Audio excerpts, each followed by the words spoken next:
So, to go straight to the point, sinabi ng Pangulo may 200 billion at ito ay para sa 2 months, 5 to 8,000 pesos para sa 18 million Filipino families.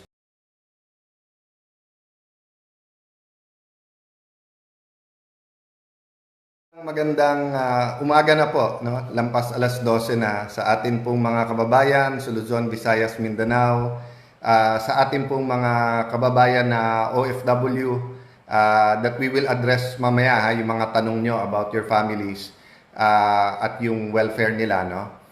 Gusto ko muna kayo batiin ng magandang umaga at batiin ang ating Pangulo ng belated happy birthday.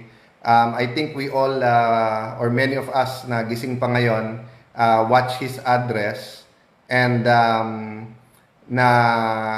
na pakinggan natin yung kanyang marching orders, no?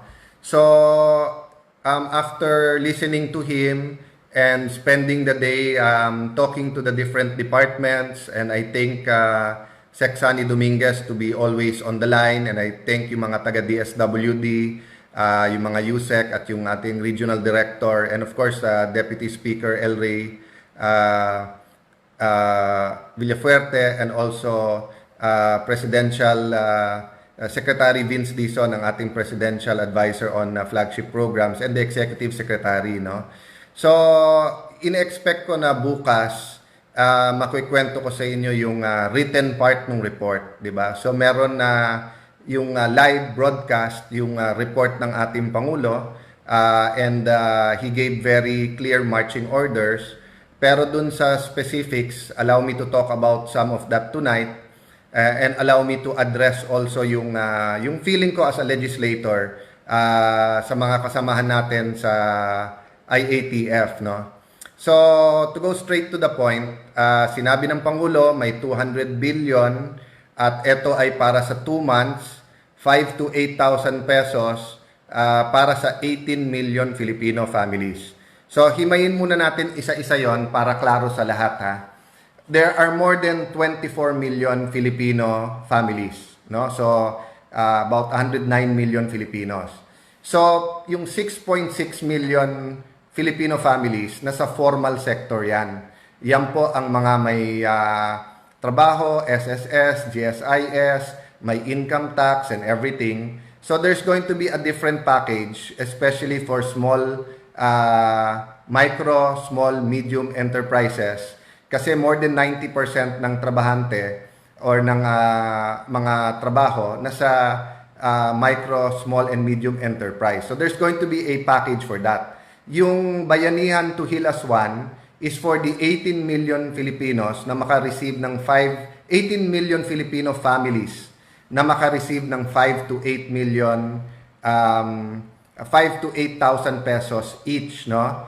Then secondly, the law was also there to provide for yung mga medical needs, yung mga PPEs, personal protection equipment, protective equipment, at iba pang pangangailangan ng DOH at saka ng mga private hospitals, no? So I'll touch on that later. But siguro what I did is I looked at yung mga comments dun sa Facebook nung nagsasalita si ating Pangulo. And basically naman, di ba, yung suporta ng ating kababayan, kahit hirap na yung iba, nandiyan pa rin. Pero ang tanong talaga, paano nila makukuha at kailan nila makukuha? Okay. So, ayan po, si Steve Cayetano, hindi ko alam kung magano ko, kailan makukuha, no? Eksakto, tinanong niya.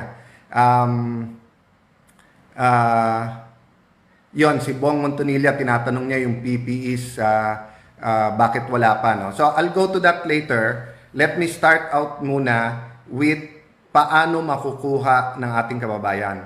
So, we go now to the guidelines that I think is a very important part of the report ng Presidente. So, after natin mapasa ng batas ng Monday, napirmahan Tuesday, the different departments already came out with joint guidelines, no? So I was reviewing it since Saturday. Basically, ang guidelines, nilahad niya yung mga existing na programa ng gobyerno. For example, sa DOLE, they identified TUPAD at saka yung CAMP, no? So existing programs to na pwedeng dagdagan ng pondo and then i-adjust ng konti yung guidelines for the present situation. Another example is the Department of Agriculture and si Secdar, nagpapasalamat kami sa kanya, last week pa, nagpadala na siya ng sulat kung ano yung mga priorities at paano makakatulong. No? So, yung pong DSWD naman, meron siyang several programs na existing na. So, let me tackle yung pinakamadali. Yung 4.4 million Filipino families po na kasama sa 4Ps or dun po sa conditional cash transfer, yan po ay dapat pinakamabilis. And kung may nakikinig sa DSWD, and of course sa economic team, sa IATF, sana ma-release na kaagad yon kasi nasa gobyerno na ang records na nasa DSWD na yan. So meron na yan traditional way kung paano i-deposit yung pera at paano nila makukuha. So yun po ang example na binigay po ni Secretary Sunny Dominguez nung Monday, nung Saturday, yung meeting namin before the Monday session, na sabi niya yung 4.4 million i-top up na lang or kumbaga sa cellphone mo loadan na lang, di ba? Pass a load na lang yon. So 4.4 out of the 18 million pwedeng gawin yon. Now I was told there's another 4.6 million na identified na as poor, no? So yan ang tinitignan na ng DSWD kung yan ay binibigyan at kasama na sa programa nila. Kung mabibigyan din directly yan, then 9 million na yan, kalahati na, no? So paano yung kalahati pa? And kanina sa DZMM, yung isang director po natin sa DSWD, very articulate naman, kunikwento niya, no?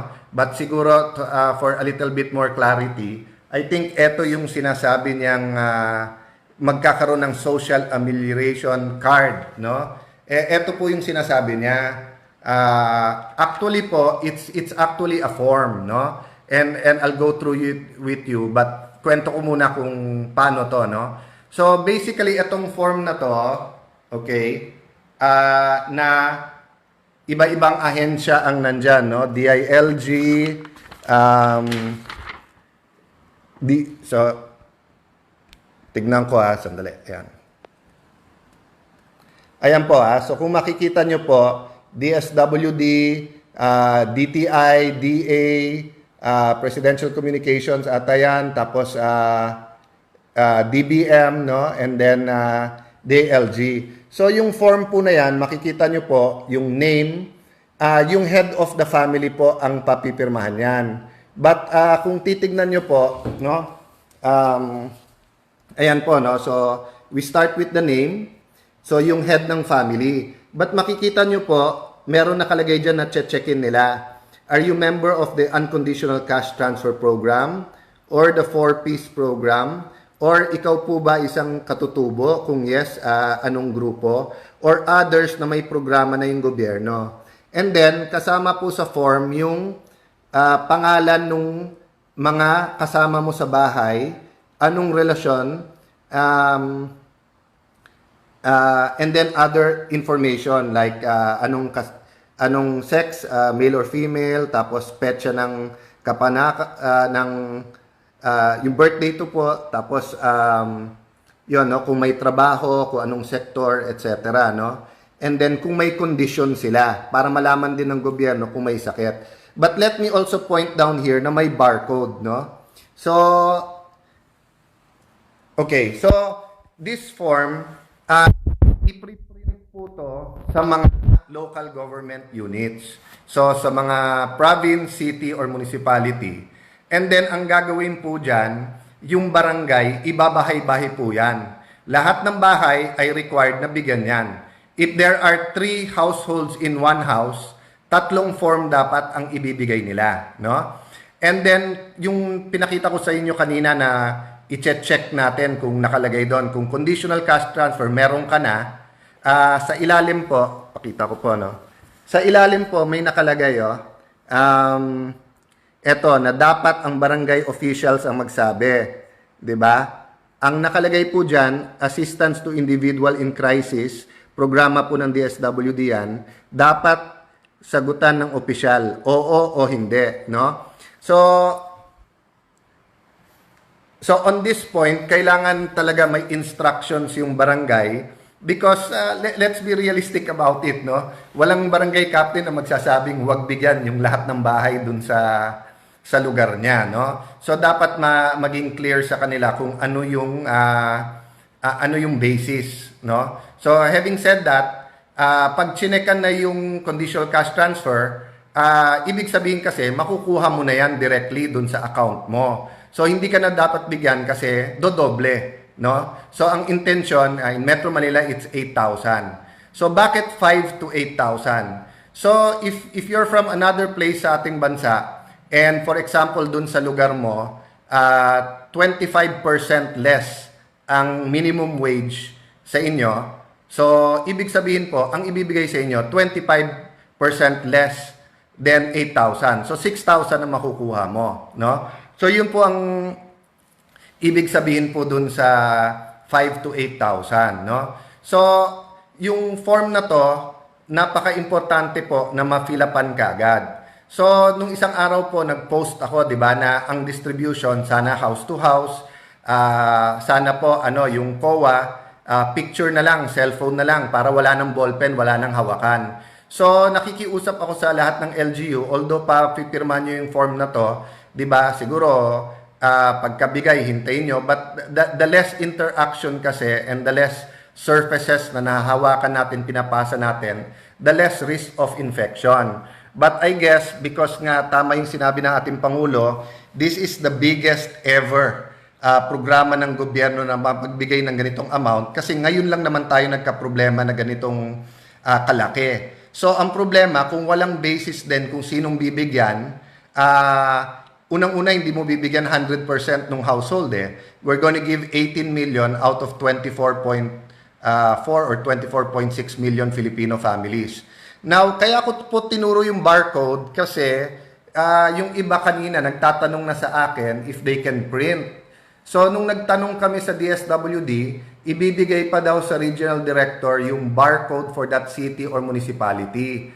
I know for a fact that there's an important meeting tomorrow between the DILG, the DSWD, and the Department of Finance. So, pakitignan nyo po itong barcode na to. Kung by the time mag-meeting kayo tomorrow morning, na-release na yan, ibig sabihin, first thing in the morning, nag-preprint na yung mga LGU. Pero by the time na meet kayo or by the time na alas 9, alas 10, alas 11, kung wala pa yung barcode na yan, you might want to consider getting rid of it na. Because the barcode will actually help you sa liquidation and later on sa classification. But ang tao, kailangan nila yung pera ngayon na. Diba? They cannot, people should not be made to wait any longer. Doon ko nakikita po yung desire ng Pangulo na makuha nyo ASAP or as soon as possible.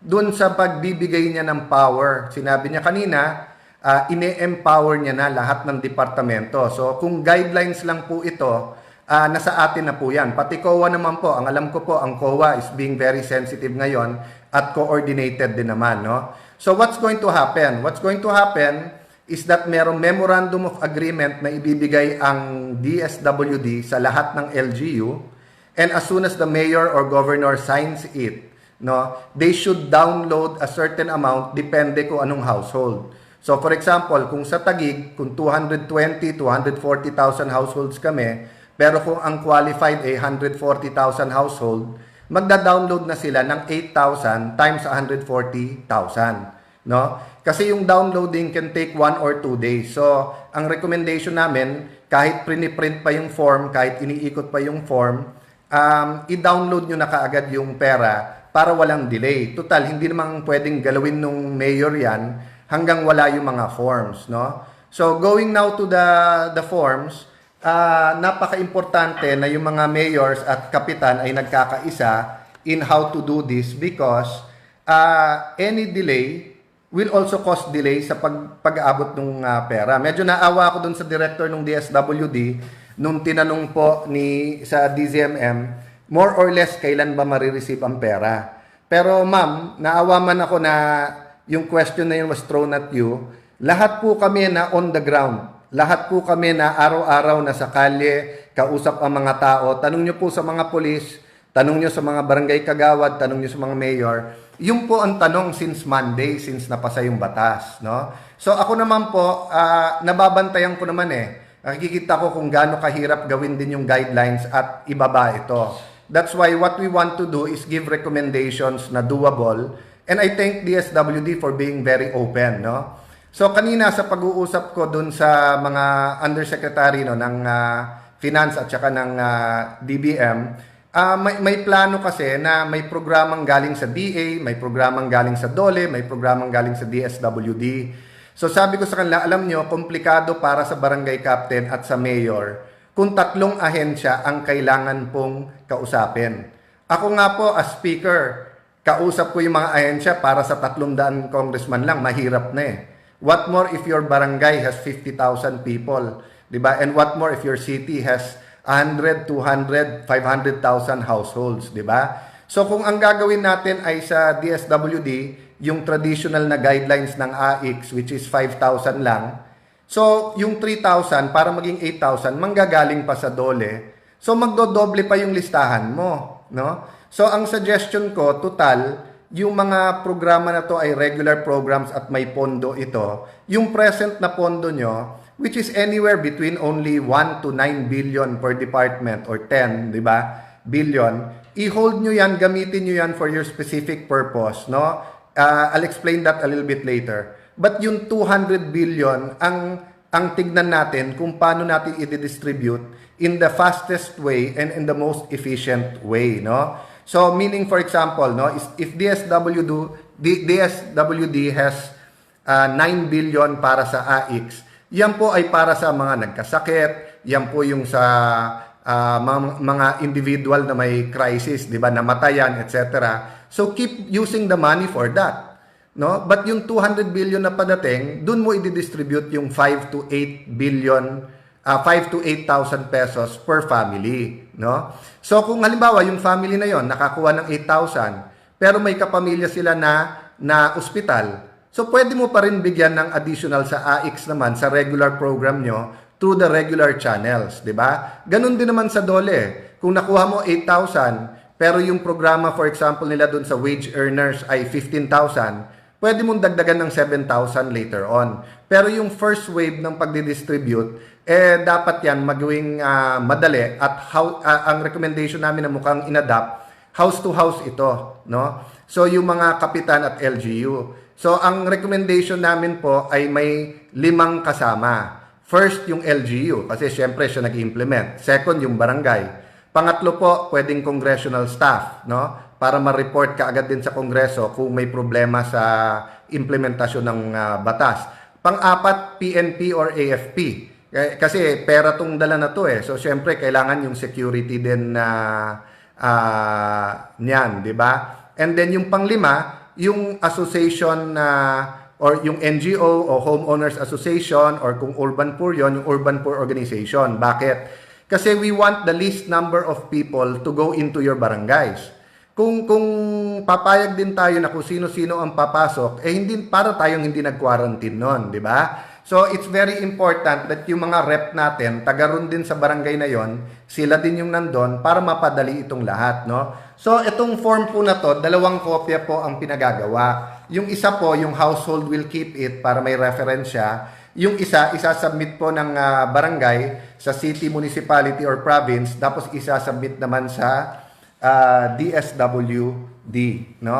So, let me stop there muna and I expect naman since klaro yung guidelines, the different agencies as soon as matapos yung mga meeting nila tomorrow will start announcing kung paano itong gagawin. But gusto ko lang i-reiterate, no? And I'll address myself to the different departments. Kung pwede po, dun sa first wave, yung pinakasimple, isang ahensya na lang.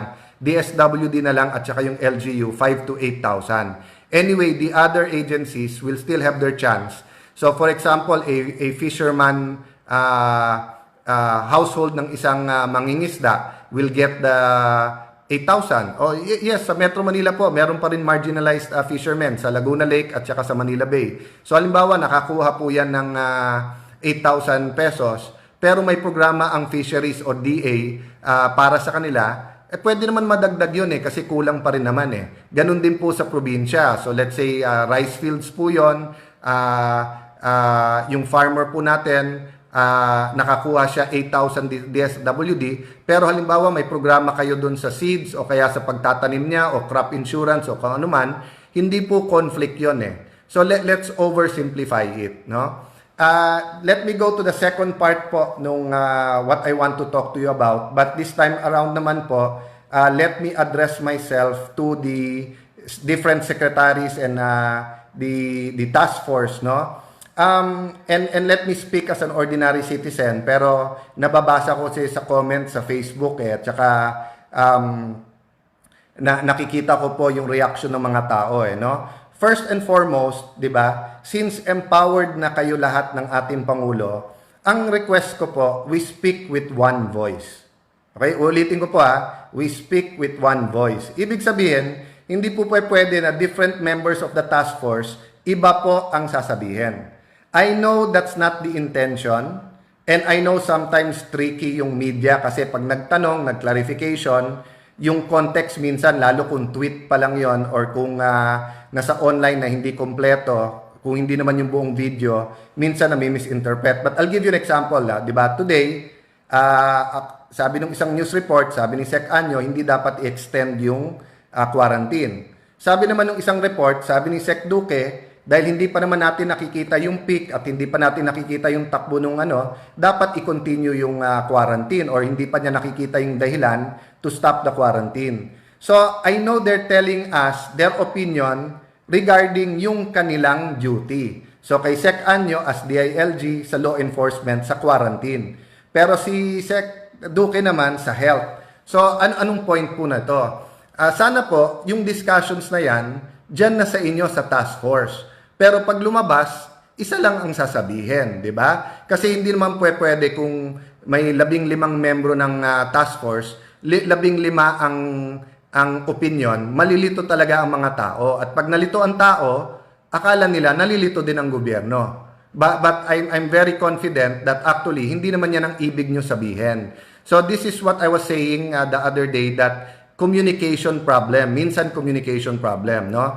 Let me go on and address myself to DOH, no? I know na talagang overwhelming ang task ninyo. Nakikita ko naman very professional naman yung spokesperson nyo. But having said that, you have to get the point. Nalilito ang tao dahil hindi lang naman word nyo ang nakikita. I'll give you an example. Nabasa ko po, may businessman magbibigay daw ng 500 million na PPEs, worth ng PPEs. Tapos nabasa ko naman, marami pong nagre-raise ng funds privately, and thank you po sa inyo, para po bigyan ng PPEs yung mga ospital. And then here comes DOH saying, don't worry, 2 billion na ang pinabibili natin, no? So, yun po ang point ko, no? One voice, but aside from one voice, kailangan may simplicity at clarity. Ang kulang po kasi sa sinasabi ng DOH, ilan ba ospital natin, ilan bang beds? Paano nyo ba kino-compute yung PPEs, no? Yung personal protective equipment, no? So, may isang health expert, binigyan ako ng formula. Ayoko lang sabihin dito kasi bine-verify ko at hindi naman ako health expert, but just an example, sabi niya, sa isang bed, let's say kung 10 ang kailangan na PPEs, di ba? Kasi hindi naman pwedeng same PPE parati ang gagamitin, lalo pag COVID-19 na pinag-usapan.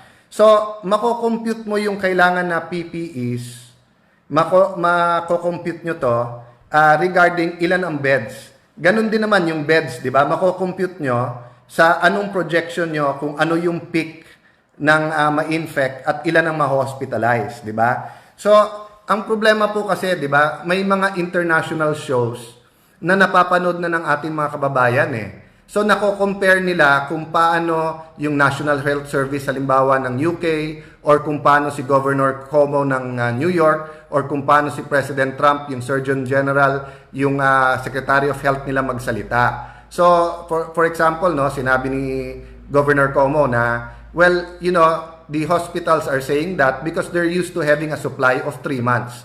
And they'd be rather that at least 1 month yung supply. But I can tell you, all of our hospitals have supply for the next few days, and we're purchasing enough for the next few days. So can you imagine how people feel pag nabasa na you're going to buy 2 billion pero may magdo-donate ng 500 million and may umiikot para sa additional donation at may mga doktor, lalo outside Metro Manila, who's saying that in a few days wala na silang stock, no? So it's not enough to just say 2 billion binibili namin. Hindi, no? Tell us the number of hospitals per region, ilan beds yan, ilan i-deliver nyo, di ba? And then, i-communicate nyo yan sa mga ospital para sila mismo, pagka humingi sila sa tao or sinabing kulang, they can say what they meant by kulang ito, no? Ganun din po siguro sa DOH, kailangan very clear yung ating public health strategy, di ba? So, very clear naman sa lahat, stay home para hindi maghawaan. Pero yung sa testing po, all of us know yung rule na test, test, test. Pero I think kailangan ipaliwanag ng husto, ano ba strategy nyo sa test? You know, you just can't announce that nagdagdag kayo ng testing center. As I said, I understand where you're coming from. Nakikita ko naman yung point nyo doon, di ba? Pero just saying that you're adding testing without telling people why and what the strategy is, 'di ba? Is causing problems. So, wag niyo pong sagutin niyo po yung media, pero po don't let the agenda nung nagtatanong sa media hijack our agenda. So, the Department of Health should be the one very clearly stating the public health strategy. And pabayaan mo na lang magtanong ang media. If it takes you 2 hours to explain the strategy, to give accounting of ilan beds per hospital, per region, per province, kung to explain everything, so be it, di ba? Wala naman sa konstitusyon natin na sa press con, kailangan 15 minutes ang inyong briefing and then 2 hours ang tanong ng media. Kaya nagtatanong ang media because hindi comprehensive or hindi arranged in a way yung briefing natin na maiintindihan nila very clearly, no? So lastly po, yung sa simplicity at clarity, hindi nyo po matatanggal talaga sa tao magtatanong ng timeline. So kami naman po sa Kongreso, lalo po sa House of Representatives, yung sa oversight, we will be constructive, di ba? Kami na magsasabi sa tao mismo kung tingin namin yun talaga ang proseso, government cannot get out of that kasi madaling madaling mag-criticize madaling maging expert kahit hindi ka expert sa lugar na yan during times of crisis. On the other hand, we can't just keep saying yes when we see that there's something happening or may pagkukulang o kaya, 'di ba, yung tingin nyo, klaro yung message nyo sa gobyerno, but on the other hand, hindi talaga klaro, no? So, marami pong questions po talaga and we'll try to answer that. But I think, mas madali po talaga mag-converse if people already received the 5,000 to 8,000 pesos. So, let me check my email or WhatsApp, Viber ngayon kung dumating na yung report galing Malacanang. I heard it was being sent kanina, no? If not, tomorrow morning kung written yan, and we'll go through it and we'll update you. In the meantime, we're working with government. Let me finish by saying there will be an accounting and hold us accountable. Hold anyone you think should be held accountable later. But right now, kailangan magkaisa tayo. Regardless ng paghihirap natin sa bahay, we have to stay home. Pag may sakit, we have to help each other. Kung ano yung pondo ng gobyerno, we have to get it to the people right away. So yes, let's criticize each other kapag kailangan. Ibig sabihin kung kailangan may gisingin natin. But still, let's do it in the spirit of working together. Kasi it's not normal times There's really a national health emergency and every move that we make can make it worse, di ba? Nag-quarantine ka, it's good for the public health strategy, meaning wag kumalat yung disease. Pero kapag ka naman nagkasakit naman yung mga tao, kung magugutom naman yung mga tao or yung mga ibang sakit naman at puno ang ospital, they'll start questioning why make us stay home, di ba? So let me finish at let me end at that point and assure you that quietly everyone is working, no? Si Chairman Joey Salceda, for example, and si Stella Kimbo and si Sharon Garin, no, were sending me already their ideas about the second package o yung pong sinabi ni Presidente that the economic team is working on yung para naman sa small, medium, and micro enterprises o para sa mga negosyo naman, no? So everyone's working, but we have to do it in a way that will really help, no? So I'll see the report, and siguro after seeing the report, I'll give a call then to Senate President Soto to consult with him kung paano magpro-proceed further yung aming oversight committee at paano kami makakatulong. In the meantime, lahat ng nakakausap ko sa iba't ibang departamento, thank you for your patience. Normal lang po na may taas-baba ng emosyon, whether mayor ang tumawag sa inyo, barangay captain, kongresista, o kayo mismo, di ba? Because people really need to get the resources quickly, no? Lastly, may I just end by saying, dun po sa UK, yung National Health Service, what they did, yung mga alam po nila na may special needs o yung may underlying health, yung mga at risk, no, like yung mga senior citizen at yung may underlying health conditions, sinulatan nila with a special hotline.